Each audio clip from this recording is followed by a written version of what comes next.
শেখ হাসিনা সরকারের পতনের পর বদলে গেছে বাংলাদেশের রাজনৈতিক দৃশ্যপট। সেই সঙ্গে বদলে যাচ্ছে আওয়ামী বিরোধী দলগুলোর হিসেব নিকাশও। পরিবর্তিত এই পরিস্থিতিতে নতুন উদ্যমে কার্যক্রম পরিচালনা করছে বাংলাদেশ জামায়াত ইসলামী। দীর্ঘ সময় বিএনপির সঙ্গে জোটবদ্ধ থাকা দলটি এখন ভিন্ন পরিকল্পনায় আগাচ্ছে। এমন অবস্থায় বিভিন্ন মহলে প্রশ্ন উঠেছে, ঠিক কোন পরিকল্পনায় দল গোছাচ্ছে জামায়াত? কি বলছেন দলটির হাইকমান্ড? জানাচ্ছেন সহকর্মী শাহাদাত রিফাত। সময় মতোই ইনশাল্লাহ আপনারা দেখতে পারবেন যে আমরা কোন পথে হাঁটি।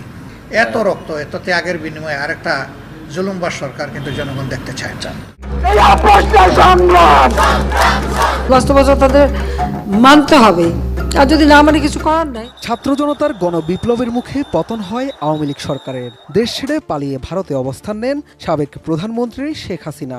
এরপরই বাংলাদেশের দায়িত্ব নেয় প্রধান উপদেষ্টা ডক্টর মোহাম্মদ ইউনূসের নেতৃত্বাধীন অন্তর্বর্তী সরকার। এদিকে ক্ষমতার এই পালাবদলের পর থেকে মাঠ গোছাতে মরিয়া রাজনৈতিক দলগুলো। এই দৌড়ে সবচেয়ে বেশি আলোচনায় বিএনপি ও বাংলাদেশ জামায়াতে ইসলামী। আগামী নির্বাচনকে সামনে রেখে নানা পরিকল্পনা ঢেলে সাজাচ্ছেন দল দুটির হাইকমান্ড। ইতিহাসের সর্বশ্রেষ্ঠ ফ্যাসিস্ট হাসিনা সরকারের রক্ত চক্ষুকে উপেক্ষা করে ছাত্রদল তার নীতি আদর্শকে বুকে ধারণ করে প্রকাশ্যে সকল ক্যাম্পাসে আমরা রাজনীতি করেছি। বিগত 15.5 বছরে একটি দিনের জন্য আমরা আমাদের পরিচয় লুকিয়ে কোনো ক্যাম্পাসে প্রবেশ করিনি। এই ছাত্রদল বিগত 15.5 বছরে একটি দিনের জন্য এই ছাত্রলীগ কিংবা ফ্যাসিস্টের দূষরদের সাথে আমরা হাত মিলাইনি। আমার ভাইরা গুম হয়েছে, খুন হয়েছে, আমাদের ভাইদের সরাসরি গুলি চালিয়ে হত্যা করা হয়েছে। তারপর তার সহকর্মীরা ভয় পেয়ে রাজপথ ছেড়ে যায়নি। আমরা সে ধরনের ফ্যাসিস্টের মোকাবেলা করে আজ হাসিনা মুক্ত বাংলাদেশে আমরা বসবাস করি। সেক্ষেত্রে কোনো গোপন সংগঠনের যদি কোনো বাধা থাকে আপনারা দাঁত ভাঙা জবাব দিবেন। সাবেক প্রধানমন্ত্রী শেখ হাসিনার ছেলে সজীব ওয়াজেদ জয়কে অপহরণ এবং হত্যা চেষ্টা ষড়যন্ত্রের মামলায় 7 বছর কারাদণ্ড পাওয়া দৈনিক আমার দেশ পত্রিকার ভারপ্রাপ্ত সম্পাদক মাহমুদুর রহমানকে কারাগারে পাঠানো হয়েছে। ঢাকার অতিরিক্ত চিফ মেট্রোপলিটন ম্যাজিস্ট্রেট মাহবুবুল হক কারাগারে পাঠানোর আদেশ দেন। এ সময় তার আইনজীবী অভিযোগ করেন, বুদ্ধিভিত্তিক লড়াই করায় মাহমুদুর রহমানকে প্রহসনের মামলায় ফাঁসানো হয়েছে। কক্সবাজারের চকরিয়ায় সেনা কর্মকর্তা তানজিম সারওয়ার হত্যার মূল হোতা দুর্ধর্ষ ডাকাত নাসির ও সহযোগী ইনামকে গ্রেপ্তার করেছে যৌথ বাহিনী। তাদের কাছ থেকে 2টি দেশীয় বন্দুক সহ গোলা বারুদ উদ্ধার করা হয়েছে। দুজনকে আদালতে সোপর্দ করেছে পুলিশ। কতগুলো ছবি এই মুহূর্তে দেখে নিন। প্রথমে এই ছবিটা দেখাবো, যেখানে ওই ফ্রাইডিয়ান স্লিপের কথা বলছিলাম না, মুখ ফসকে কি যেন বেরিয়ে এসেছে মোহাম্মদ ইউনূসের মুখ থেকে। প্রথমে দেখুন কোন মঞ্চে সেই কথাটা মুখ থেকে এসেছে। এই যে ভদ্রলোককে দেখতে পাচ্ছেন, একদম এক পাশে, ছবির এক পাশে যাকে দেখতে পাচ্ছেন তিনি হচ্ছেন বিল ক্লিন্টন। আমেরিকায় লাগাতার 2টো মেয়াদে তিনি প্রেসিডেন্ট ছিলেন। এখন ক্লিন্টন গ্লোবাল ইনিশিয়েটিভ বলে একটা সংস্থা চালান এবং সেই সংস্থা ইউনূসকে ডেকে পাঠিয়েছিল সংবর্ধনা দেওয়ার জন্য। কিসের সংবর্ধনা? না, বাংলাদেশের ক্ষমতাটা তিনি কবজা করতে পেরেছেন আমেরিকার চর হিসেবে, সেই জন্য সংবর্ধনা। সেই সংবর্ধনার মঞ্চে ইউনূস, ক্লিন্টন আর সেই ইউনূস মঞ্চে ডেকে পাঠিয়েছেন 3 জনকে। বাংলাদেশে কোট আনকোট যে ছাত্র আন্দোলন হয়েছে, সেই ছাত্র আন্দোলনের নেপথ্যে এদের ভূমিকাই সবচেয়ে বেশি ছিল, এমনটা এই মঞ্চ থেকে ইউনূস বলছিলেন। বলতে বলতে ভয়ঙ্কর কথাটা নিজের মুখেই স্বীকার করে ফেলেছেন। ভাগে ভাগে শোনাবো ইউনূস কি বলেছেন। প্রথমে পিসিআরকে শোনাতে বলবো যে এই ছেলে মেয়েদের যাদেরকে তিনি মঞ্চে ডেকেছিলেন, যাদেরকে তিনি ছাত্র আন্দোলনের সবচেয়ে বড়, যাদের মাথা রয়েছে এই আন্দোলনের পিছনে বলে তিনি পরিচয় করাচ্ছিলেন, কি বলেছেন প্রথমে তাদের পরিচয় দিতে গিয়ে। প্রথমে সেটা শুনুন। They just look like any other young person.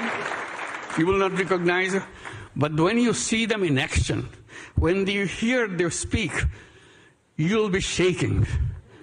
They shook the whole country by their speeches, by their dedication, their commitment. They said, you can kill us anytime you want, but we are not giving up.